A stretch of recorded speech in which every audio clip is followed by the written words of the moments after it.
Hi guys, welcome to my channel. ఈరోజు నా evening routine ఎలా ఉండిద్దో మీ అందరికీ చూపిస్తాను, చూడండి.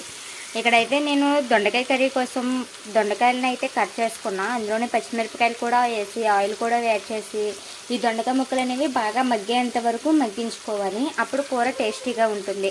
అలా కాకుండా ఫస్ట్ ఆనియన్స్ వేసి పచ్చిమిరపకాయలు వేసి అవి మగ్గిన తర్వాత దొండకాయలు వేస్తే అవేమో మంచిగా మగ్గవు. అలానే కసకసమంటూ ఉంటుంది కర్రీ. ఇక్కడ కర్రీ ఉడుకుతుంది, అలానే ఇక్కడ రైస్ పెట్టాను. రైస్ కూడా కుక్ అయిపోతుంది. ఈవినింగ్ నేను ఆల్రెడీ ఒకళ్ళైతే ఊడ్చేసాను. ఇప్పుడు గిన్నెలు అయితే తోమాలి. ఆల్రెడీ తోమాను, ఇంకా చాలా గిన్నెలు ఉన్నాయి, అవి కూడా ఇప్పుడు క్లీన్ చేయాలి. చూసారు కదా, అన్నం అయితే ఉడికిపోయింది. ఇప్పుడు దీన్ని అయితే వాట్ చేసుకోవాలి. ఏంటి అన్నం ఇంతే వండుతున్నాను అనుకుంటున్నారా? ఇవి నా ఒక్కదానికేనండి. మా అమ్మమ్మ వాళ్ళు అయితే రేషన్ బియ్యం అయితే వండుకుంటారు. ఎందుకంటే నేను చండిపెడతాను కాబట్టి రేషన్ బియ్యం తినకూడదని ఇవైతే నా ఒక్కదానికి సరిపడా వండుకుంటున్నాను. చూసారు కదా, దొండకాయ అనేది ఈ విధంగా మగ్గిపోయి మొత్తం ఫ్రై అయిపోవాలి. ఇప్పుడు ఈ స్టేజ్లో ఉండగా మేమైతే ఆల్రెడీ కట్ చేసి పెట్టుకున్నాం ఉల్లిపాయలు, ఇవి కూడా వేసుకోవాలి. వీటిని కూడా మంచిగా కలుపుకొని బాగా ఫ్రై అయ్యి మెత్తబడేంత వరకు మూత పెట్టుకొని బాగా మగ్గించుకోవాలి. నేను ఆల్రెడీ ఉప్పేసాను ఇది అక్కడ దొండకాయలు మగ్గుతాయని. అన్నం అయితే వంచేసుకున్నాను, దీన్ని కూడా పొయ్యి మీద పెట్టేస్తాను. ఇప్పుడు కూర చూద్దాము.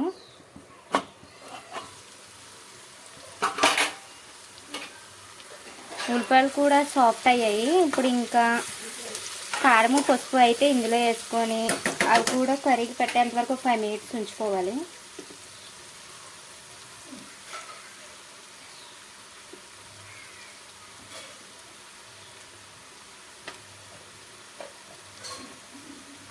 పసుపు కూడా కొంచెం వేసుకుంటాను. అప్పుడు ఇవి కూడా మంచిగా కలుపుకోవాలి.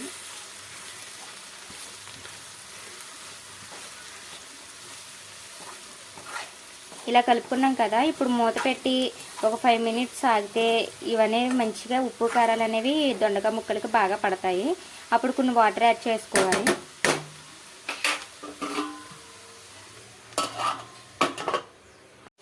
చూసారు కదా, ఈ విధంగా అయితే ఆయిల్ కొంచెం పైకి తేలుతుంది. ఇప్పుడు వాటర్ అయితే యాడ్ చేసేసుకుంటున్నాను. వాటర్ కూడా ఎన్నో వేసుకోవట్లేదు. ఆల్రెడీ దొండకాయ ముక్కలు నూనెలో బాగా మగ్గించేసుకున్నాం ఉల్లిపాయలు దొండకాయ ముక్కల్ని, కాబట్టి కొంచెం వాటర్ యాడ్ చేసుకొని కూర బాగా దగ్గర పడి ఆయిల్ పైకి తేలేంత వరకు అయితే ఉంచుకోవాలి.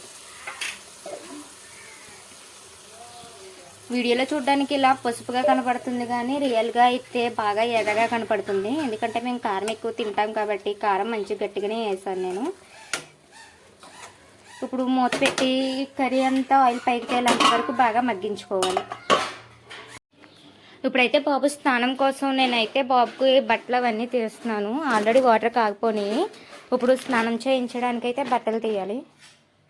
ఈ విధంగా బాబు స్నానం చేయించడానికి అయితే నేను అవన్నీ తీసుకున్నాను. ఇప్పుడు ఇందులో వాటర్ యాడ్ చేయాలి. ఇదైతే తయారు చేసిన బొట్టు. ఎలా కావాలో ప్రాసెస్ కావాలంటే కామెంట్ చేయండి. నేను మళ్ళీ ఇంకోసారి తయారు చేసి మీకు ప్రాసెస్ మొత్తం చూపిస్తాను. ఇప్పుడైతే బాబుకి స్నానం అయి చేపించేసిన తర్వాత మళ్ళీ కలుస్తాను. చూసారు కదా, మధ్య మధ్యలో ఈ విధంగా కలుపుకుంటూ కర్రీ అయితే మంచిగా ఉడికేంత వరకు ఆయిల్ పైకి తేలేంత వరకు ఉంచుకుంటే కర్రీ రెడీ అయిపోతుంది. బాబు అయితే ఫ్రెష్ అయిపోయాడు, ఇయర్లో వేస్తాం నిద్రపోతున్నాడు. ఇప్పుడు టైం అయితే 7 అవుతుంది. ఇంకా నేను కూడా ఫ్రెష్ అవ్వాలి. మా మావి ఈరోజు శనివారం మా ఊర్లో జిలేబీ అవి అయితే వేస్తారు. ఇందులో సమోసాలు తీసుకొచ్చాడు, అలానే జిలేబీ కూడా తీసుకొచ్చాడు. ఆల్రెడీ తినేసాం మేము. ఇవి నా కోసమని ఉంచాడు. ఇప్పుడు నేను కూడా ఫ్రెష్ అయ్యి రేపొద్దున టిఫిన్ కోసం అయితే రెడీ చేసుకోవాలి. రేపొద్దున టిఫిన్ కోసం ఇవన్నీ రెడీ చేస్తాను, చూడండి. ఇంక ఇప్పుడైతే పాలు అయితే ఎచ్చబెట్టుకుంటున్నాను. పాలు మంచిగా కాగబెట్టుకోవాలి. బాబు పడుకున్నాడు కాబట్టి ఇంకా లేసేంత వరకే నాకు ఖాళీ ఉండిద్ది. ఇప్పుడు ఈ పాలు అయితే ఎచ్చబెట్టుకుంటాను. అలానే రేపొద్దున టిఫిన్ కోసం అయితే బజ్జీలకి అవన్నీ కలుపుకోవాలి.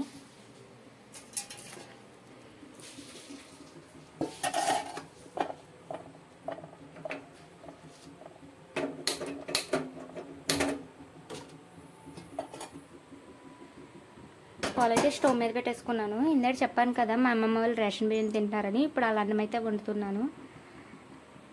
రేపు టిఫిన్ కోసం మైదా పిండి అయితే ఇప్పుడు కలుపుకుంటున్నాను. సరిపడా మాకు ఎంత సరిపోతుందో అంత మైదా పిండి తీసుకున్నాను. ఇప్పుడు ఇందులోనే పెరుగు కూడా వేసుకొని వాటర్ పోసుకొని ఉండలేకోకుండా మంచిగా సాఫ్ట్గా కలుపుకోవాలి.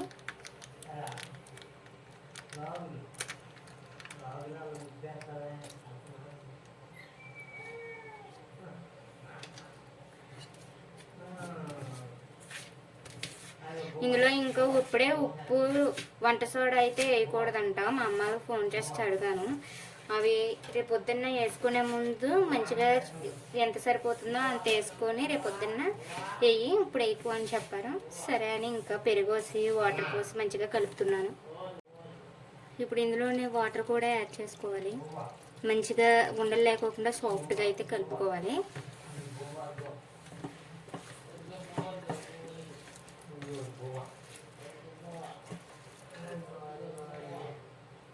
బజ్జీలకి ఏ కన్సిస్టెన్సీ అయితే కావాలో ఆ కన్సిస్టెన్సీలో కలుపుకోవాలి. ఒకేసారి వాటర్ ఎక్కువ పోసేస్తే వాటర్ ఎక్కువైపోతుంది. అందుకనే కలుపుకుంటూ లైట్గా వాటర్ అయితే యాడ్ చేసుకుంటూ కలుపుకోవాలి.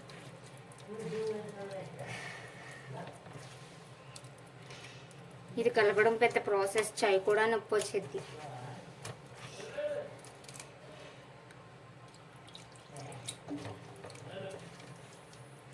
ఈ విధంగా మొత్తం అయితే మంచిగా కలుపుకోవాలి. ఇదిగోండి, ఈ విధంగా అయితే మొత్తం పిండి అంతా కలుపుకున్నాను. ఇలా బజ్జీ వచ్చే కన్సిస్టెన్సీలో అయితే కలుపుకోవాలి. ఇప్పుడు ఇది పక్కన పెట్టేసుకుంటాను. రేపొద్దున బజ్జీలు అయితే వేయాలి. నేను కూడా అయితే ఇంకా భోజనం చేసేసాను. ఇక బావ అయితే పడుకున్నాడు. ఇప్పుడు నేను బైబిల్ చదువుకొని ప్రేయర్ చేసుకొని నేను కూడా అయితే పడుకుంటాను. ఈరోజు బాబు నేనే పడుకుంటున్నాము. ఎందుకంటే మా మావయ్య ఈరోజు ఆల్ నైట్ ప్రేయర్ జరుగుతుంది. అంటే ఇప్పుడు ఇందాకడనంగా వెళ్ళిపోయాడు, 7:30కి వెళ్ళాడు. రేపొద్దున్న మార్నింగ్ 6కి అయితే వస్తాడు. ఇక మేమైతే పడుకుంటున్నాం, మేమిద్దరమే, బాబు నేను. మా అమ్మమ్మ వాళ్ళు అయితే అట్లేపు గదిలో పడుకుంటున్నారు. మా మావయ్య మా తాతయ్య అయితే బయట పడుకుంటారు. చూసారు కదా, ఇది నా ఈవినింగ్ నుంచి నైట్ ఇప్పుడు వరకు జరిగిన మొత్తం నేనైతే వీడియో తీసి మీకైతే చూపిస్తున్నాను. వీడియో నచ్చితే లైక్ చేయండి. అలాగే మన ఛానల్ని సబ్స్క్రైబ్ చేసుకొని వాళ్ళు ఉంటే సబ్స్క్రైబ్ చేసుకొని మాకు సపోర్ట్ చేయండి. చూసారు కదా, వీడియో నచ్చితే లైక్ చేసేయడం మర్చిపోకండి. Thank you for watching. Bye bye, good night all.